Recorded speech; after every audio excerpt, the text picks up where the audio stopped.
वल तरन दा जे कदी आंदा होवे रावी वालियो वल तरन दा जे कदी आंदा होवे मैं ਤੁਹਾਨੂੰ अगले मिसरे दसेदा मैं रावी वाले क्या वाकण सारे जिंदगी से जम्मे ही राठ आए सानू मावा जाए राठ साडी रठाऊ मशहूर है इरशाद वट्टू वल तरन दा जे कदी आंदा होवे बेली डुबदे अच्छा एक ईमान दी करया है बंदे नु तरोणी आंदा होवे उनके सामने सज्जों लौट जावे लानत नहीं उस तरण पे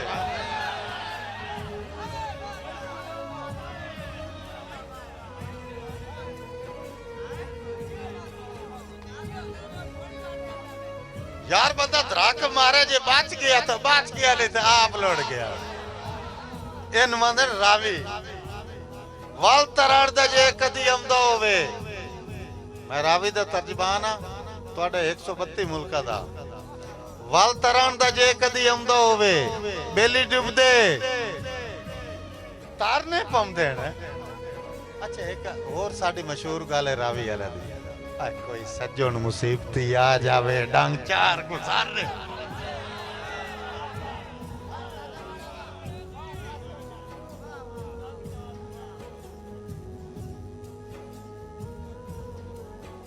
कोई सज्जन हजे भी नहीं होया जेड़ा पिछली बार दे दिता ही मैं उस लालच च वदा सु ते सदी खाई नहीं अच्छा अच्छा जे कोई सज्जन मुसीबती आ जावे डंग चार गुजारने पाउंदे ते मैं कासिम राठा शायरी मैं कासिम राठा शायरी विच चित्तू मराद नितारने पाउंदे कोई नस्ली वड ले दुख कोई नहीं लट ढूंढ के मारने पाउंदे साईं दो दोस्त निराज न उन्हां दी निराजगी न मुक्की पर एक दे साहब हुण तुसीं उन्हां दे पुराने सुण ते मेरे ही सुण लो मैं तो नवे सुने न मैं लिखी बना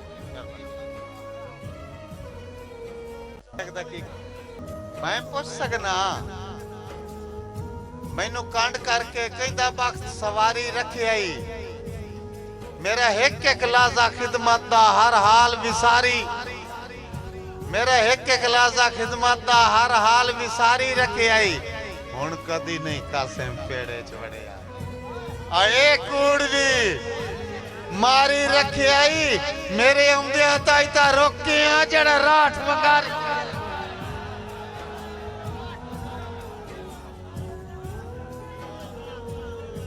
यार हुण तो मेरे पीर दा नारा च मारो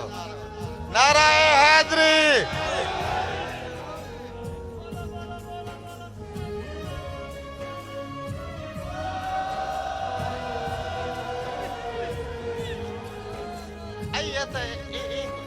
रिकॉर्ड होंदा पिया ना एक फरमाइशा दा टाइम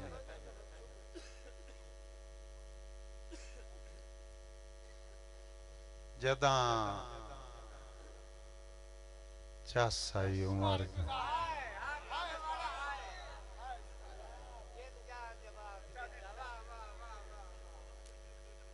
तुलिया जदा चासाई उमर गुजारण दी जिद जान जवाब च दिता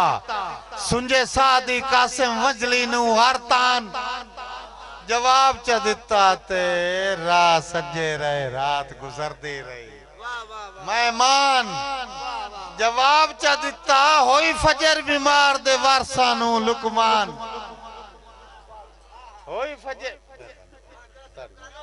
होई फजर बीमार दे वारसा नू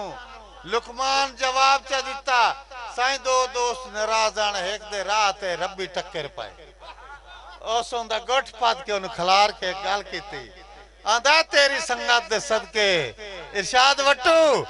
तेरी संगत दे सदके कुल लगदे परा मुक्कल मार खलोंदे हुण बख्त बेली रल के कासे मेरी शक्ल विसार खलोंदे साडे उजड़न दा बस जिक्र होंदा है बंदे जिस थां चार खलों देन ओए आए कुत्ते पले आए साडे टुकरा ते भी